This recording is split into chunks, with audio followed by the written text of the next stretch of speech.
Alright, this is the new shift cam shaft assembly, and I just oiled it up and I slid it into this case section here.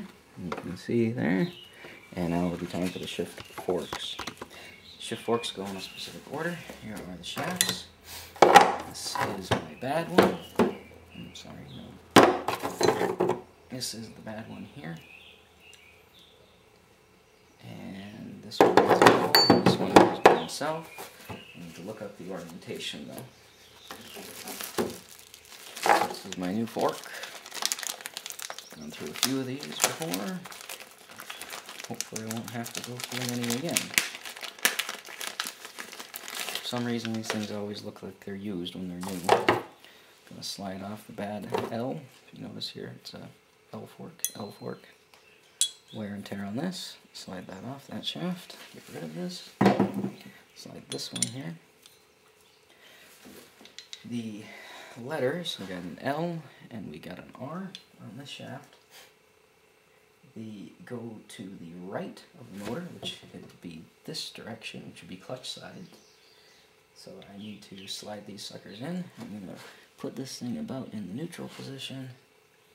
And now I'm going to disconnect this slide right here, and we're going to work it into here.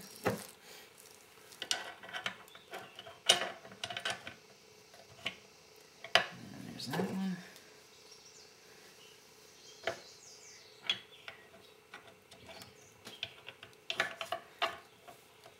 There's that one. So those are now in there and shifting.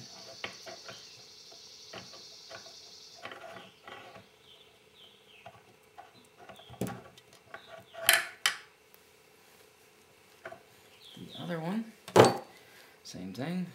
The letter C will go to the right. And we'll slide this sucker in. It goes on the center groove.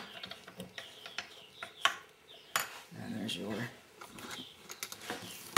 shift forks in here. So they kind of move together.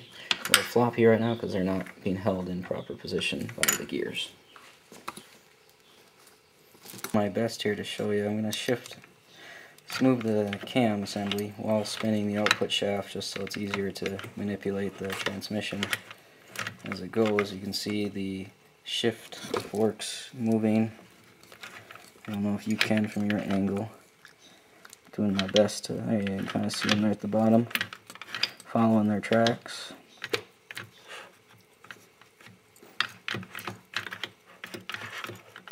Seems like everything moves. It's hard to actually position the gears as I don't have the detent arm. I'm just free spinning it. So we'll run with that. At this point, I have the case tabs together. I sure hope they sealed okay. Sealant I used was Honda Bond number 4. Finding sealant can be very complicated. Manual specifies Yamaha Bond with a space, 1215, which does not exist anymore. And then if you go to the Yamaha's website, you'll see Yamaha number 4 reads any place that states to use 3 Bond 1215, use Yamaha Bond 4. And then further research, a lot of people like to use 3 Bond 1104, which has since been replaced with 3 Bond 1194, and most people seem to agree that 3 Bond 1194 or 1104 is the same thing as Honda, Yamaha, Suzuki, any Japanese Bond number 4, because 3 Bond has taken over manufacturing all of their sealants now, so it's just rebadged 3 Bond 1104 is Honda Bond 4, Yamaha Bond 4, what have you. The dealership nearest me, they sell Yamaha Bond 5, which is the hardening one, and Honda Bond 4, which is the non-hardening one, so I bought Honda Bond and I put it in there. Directions say to spread out as thinly and evenly as possible the layer using a brush or putty knife. Use a little razor blade and I spread it over the case tab, put it together. I had to have an assistance putting the case tabs together to get it done. You let a minute to let it tack up, then assemble pieces. I think you get about 20 minutes of work time, so you gotta be somewhat quick. And you want to put all your bolts in, all 35 bolts. Well, I guess realistically it's 34 bolts is one of those numbers. There's no bolt number 20. In and started just finger tight, and then I went and cinched them all down. And then I went through and I did half torque on all of them in the torque sequence.